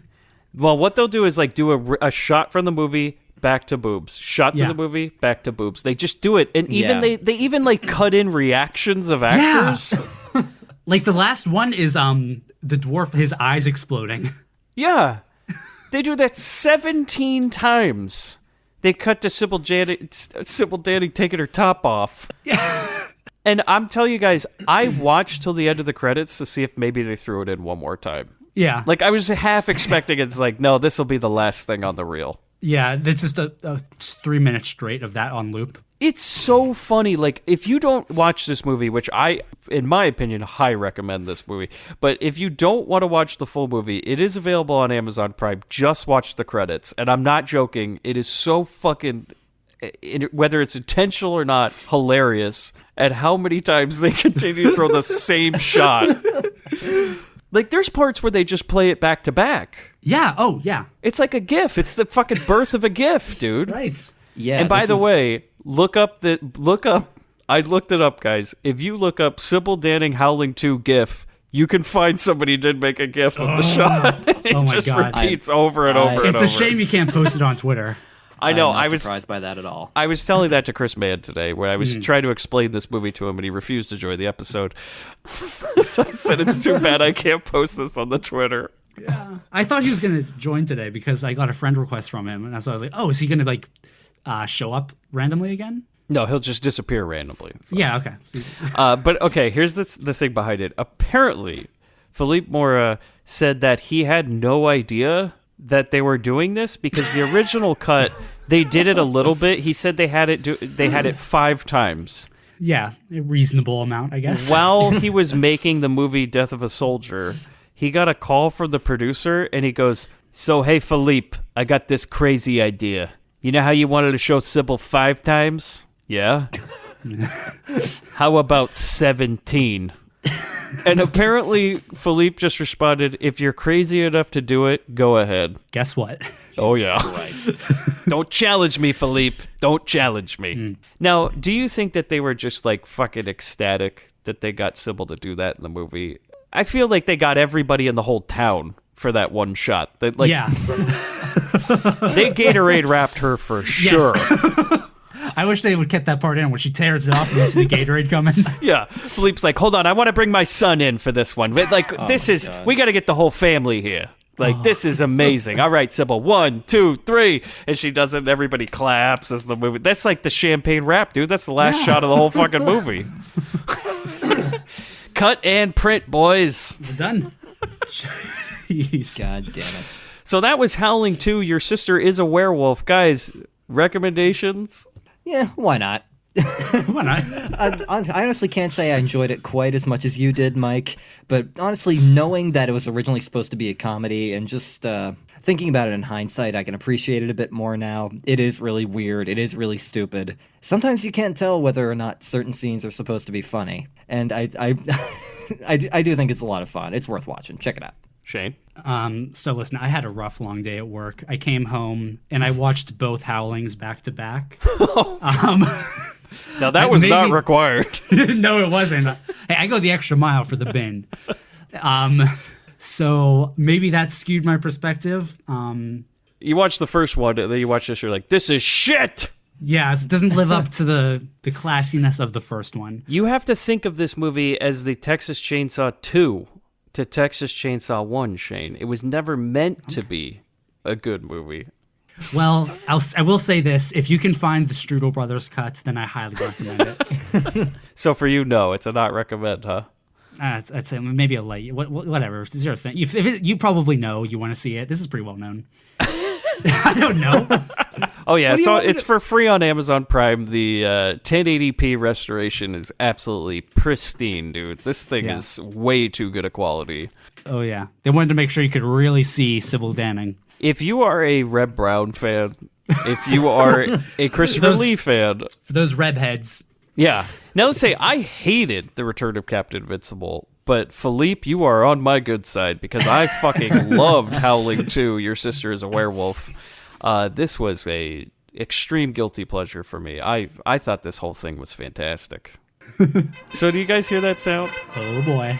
How do you guys think Bobby and DeVito would fit in the world of Howling 2, Your Sister is a Werewolf? Terry, you want to start us Or off? Sturba Werewolf Bitch. Whatever you Sturba want to call it. Werewolf Bitch. I have to apologize. Terry.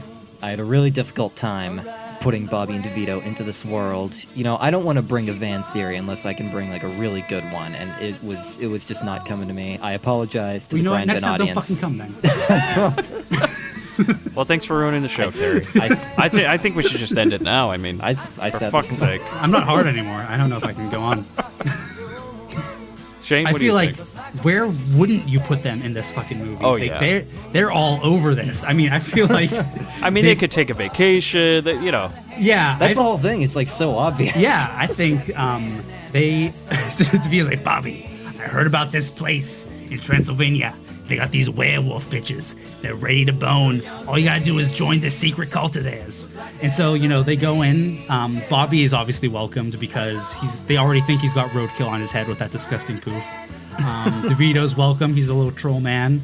And I think that if you look really closely, you can see that poof bobbing up and down in that orgy scene at the end.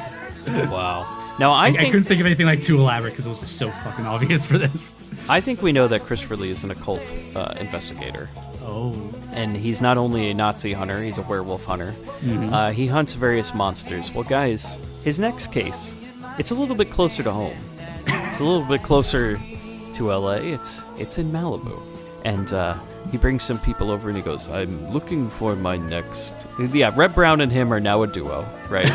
And he goes, Reb, I'm looking for my next target. And he opens this strange box. And inside of it is just an orange poof. And kind of like in Phantasm where he opens that box and it like turns into that monster thing. Yeah. The poof just becomes some sort of like bobby fly. Oh my god. And goes around the room and he's like, Reb, what we're dealing with is serious. And Reb cocks his gun and they go on the lookout for the legend of the straight arrow. Howling 3, Vampires. Yes, vampires, perfect. So guys, do you have anything to plug before we end this episode of The Bin? I don't. Terry, do you have anything to plug? Nah. I heard Terry's going to have a band camp in about 5 years. He said he might have something Yes. on there. Terry's, you've been like working on stuff all week. I have been, yeah. Did you work on a cover of the Howling song? He's been working on refining his. He's working on refining the teacher. Oh, okay, great. Yes. Gonna bring it to a new audience. Yeah, I think it needs a cover. So look for Terry's Bandcamp. Terry, give him the URL again that it doesn't exist, but maybe one day, 5 years from now, there will be something up there. Go ahead, right here. Well, I gave a different one last time, but the one that I'm actually... You have your multiple Bandcamp sock puppet accounts.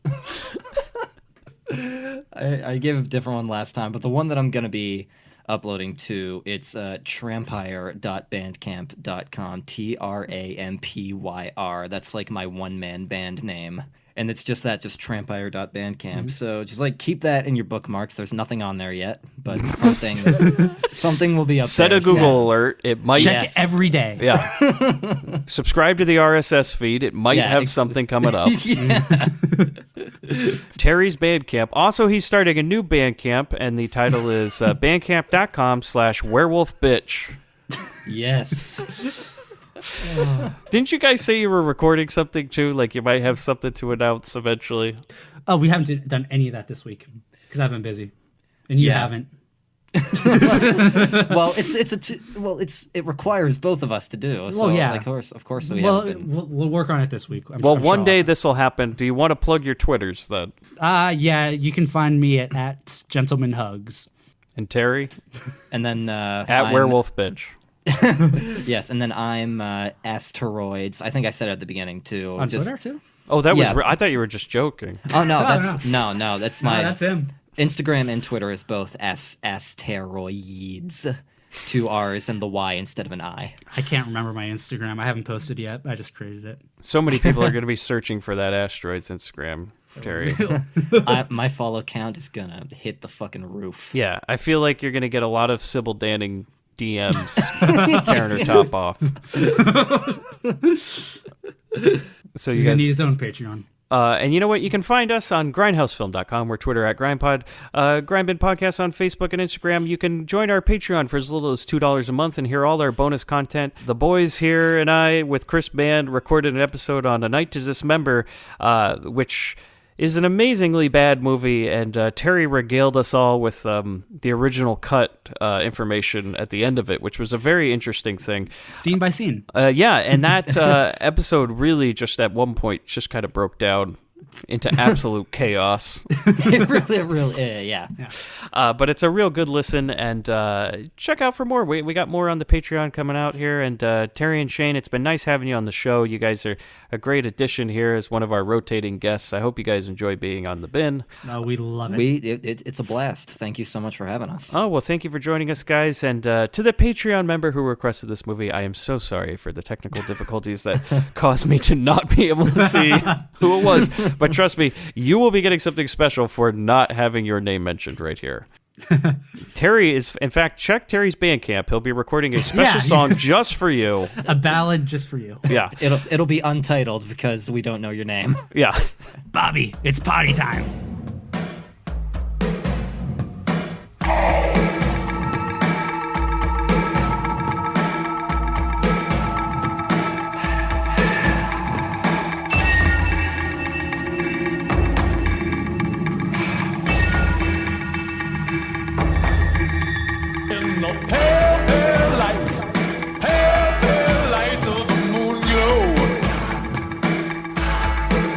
I got 100 and some more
Bobby, I got the money.